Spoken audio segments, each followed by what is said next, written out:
réponse à la question. Alors, c'est prévu. Effectivement, c'est une question qui nous semble naturelle, c'est une question de démocratie, aussi d'approfondissement des dossiers et de connaissances vers les jeux concrètes. Donc nous, on a prévu de solliciter les élus, les différents responsables, pour échanger avec eux sur nos bases, leurs bases, et voir un peu les choses. Donc ça, c'est prévu dans notre activité, mais on n'a pas voulu commencer par ça. On a voulu commencer par la question de la gratuité en termes de questions politiques de fond.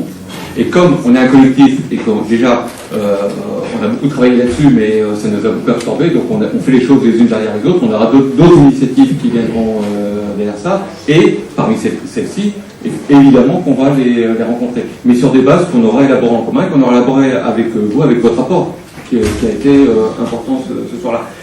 Et avant de passer la parole à Magie, je disais, mais justement parce que c'est un droit, ça touche à des domaines très divers qui justifieraient des temps de débat très larges, anthropologiques, sociologiques, urbains. Il a été évoqué la question du polygone scientifique. Il se trouve que je travaille à l'Institut microélectronique et que j'anime avec d'autres une réflexion sur la métropolisation, sur la compétitivité.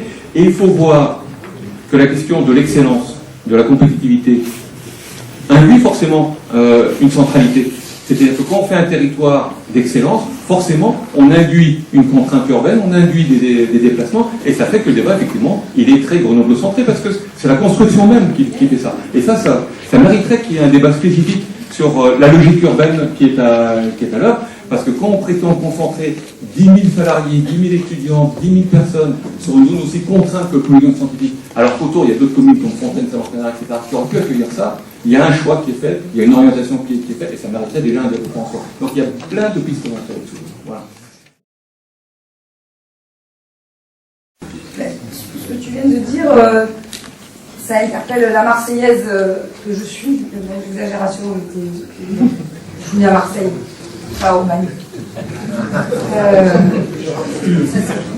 Et oui, mais c'est important que je vous le dise, parce que sur une question de métropole, moi on s'est battu comme des fous, comme j'imagine que vous êtes battus ici, mais avec un truc un peu particulier sur la métropole.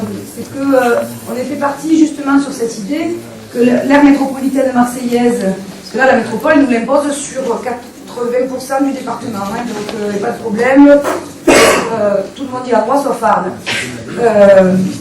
On avait dit, mais il y a 9 intercommunalités. Elles sont la diversité et elles ont en même temps des orientations politiques différentes issues des urnes. Je vous dis d'autant plus volontiers aujourd'hui que il n'y a plus. Donc, mais cette spécificité me paraissait importante et on avait travaillé sur cet archipel plutôt que sur une hyper-centralisation. On n'a pas eu gain de cause et je trouve que c'est bien dommage parce que ça, il y en a marre c'est toujours pareil, ça c'est toujours lié aux questions de domination, de pouvoir et de centralisation. On reste toujours dans la même logique. Et je trouvais intéressant dans le débat, on est un peu passé trop à côté à Marseille là-dessus, parce que ça commençait à prendre cette idée. C'est pour ça d'ailleurs qu'il y a toujours 110 maires arc-boutés sur 118, parce qu'ils ont entendu ça. Mais Bétard, on compte. Je peux vous dire après les élections en Aubagne que j'en ai un peu contre les maires, mais je le garde pour moi. Ils ont raison. Ils ont raison, les communes, elles comptent, et les intercommunalités existantes avec leur réalité humaine, citoyenne, même si on n'est pas partout démocratique, ça compte. Et ils ont entendu cette histoire de diversité. Je trouve que même si on n'est pas dans un temps intéressant du point de vue politique et progressiste, il y a des choses comme ça qui circulent, notamment cette question de gratuité, qui, contre toute attente, essaime ça et là, et qui n'a pas forcément besoin d'attendre le grand soir. Je le disais tout à l'heure, je pense que bien sûr qu'il y aura des questions de loi et qu'il faudra légiférer, mais pensons à mettre en place des possibles là où on est et avec des leviers dont on dispose. Je pense que ça c'est important. Et votre réalité, ça ne sera pas celle d'Aubagne. Vous avez la chance quand même d'avoir au moins une ville, 3 villes qui sont des vraies villes progressistes, franchement. On a le Var en pleine tête, là, chez nous, c'est la réaction. C'est vrai, on s'est pris une corne varoise, là, à Aubagne, dans le territoire. C'est horrible. Là, vous vous avez à la fois sociologiquement et dans l'histoire construite le pain et le couteau pour déclencher des choses. Alors, je sais qu'il y a Paul Ariès qui vient s'appuyer sur l'histoire de la transgression. Mais Banco, lui, a parlé de la décroissance du mésusage et de la croissance du bon usage en parlant de la gratuité. Et c'est le cas, vous en avez fait la démonstration ce soir, sur tout ce que coûte l'hypercroissance de la voirie, de la pollution et la décroissance qu'impose une croissance de fréquentation de transport public. Ça vaut le coup de faire du lien, et puis dans ce que vous allez mettre en place, de voir comment, avec les élus locaux, les choses elles peuvent s'articuler. En tout cas, je trouve que c'est bien qu'il y ait un débat comme celui-là, et puis qu'on en parlait avec Mariano, qu'il y en ait d'autres qui s'en suivent.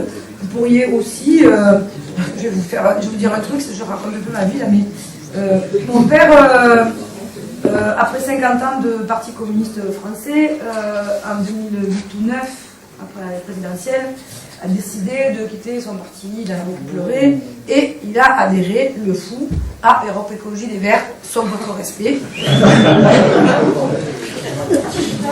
Oui, sauf que il a un peu déchanté après, mais il a quand même gardé le contact, il a plein de copains, parce qu'après il y a plein de gens qui cherchent, ne jetons pas la pierre, on cherche, parce qu'il est temps qu'on arrête la fragmentation politique et qu'on se lance dans un chantier d'espoir. Parce que franchement, ça commence à bien faire, on peut faire toujours diviser, fragmenter, séparer, cloisonner. Si on fait la gratuité pour qu'il y ait une plus grande fréquentation, pensons que l'espace politique il est aussi susceptible d'être bien plus fréquenté qu'il ne l'est aujourd'hui, et notamment par ceux qui veulent changer la société. Je pense qu'il y a vraiment des choses à faire. Mais donc, ce papa, je dirais beaucoup, quand le bouquin est sorti, je lui en avais donné 2 ou 3 pour ses copains, hein, ils n'ont pas trop réagi.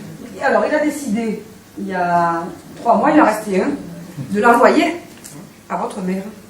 Donc sachez que celui-là, là, il a été reçu par monsieur le maire de Grenoble. C'est une info, quoi. Je ne sais pas si vous l'aurez fait, je ne sais pas si vous l'aurez lu.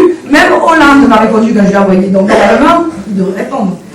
Mais ça veut dire quand même qu'il y a entre le lien Paul Ariès, la possibilité que vous auriez de l'inviter en présence de Sago Duvorou. Moi je me lève du milieu, je parle trop, mais Sago, philosophe et penseur de la gratuité, il pourrait venir, ou Paul Ariès d'ailleurs, les deux d'ailleurs ont déjà officié ensemble, et quelques élus, ça fait un beau mélange, ça peut faire des choses intéressantes. Et puis moi je suis d'accord avec vous, occuper l'espace public c'est vraiment essentiel.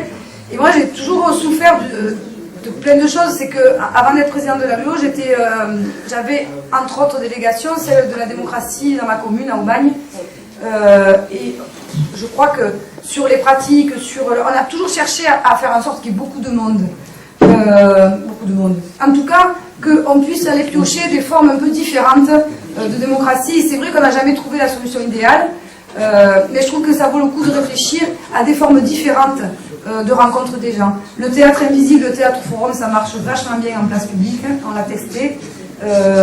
Il y a des choses comme ça qui font réfléchir et qui rendent les gens un peu acteurs, même quand au départ ils n'en ont pas trop envie. On l'a testé pour le 8 mars avec les femmes, ça marche du tonnerre, quoi. Il y a des choses, et donc c'est pas que des distributions de tracts, c'est pas que des débats comme ça où il faut être un sacré militant pour passer 3 heures assis à s'écouter, voilà. Donc je pense que ça vaut le coup. Moi en tout cas je dois vous remercier parce que pour tout vous dire, c'est une vraie déchirure d'avoir perdu ces élections à ce qu'on a donné, des années, 60 heures par semaine. Et ben, vous m'avez fait du bien, quoi, et je repars requinquée, je me dis qu'il n'y a pas de raison que ce que vous faites ici, on le refait.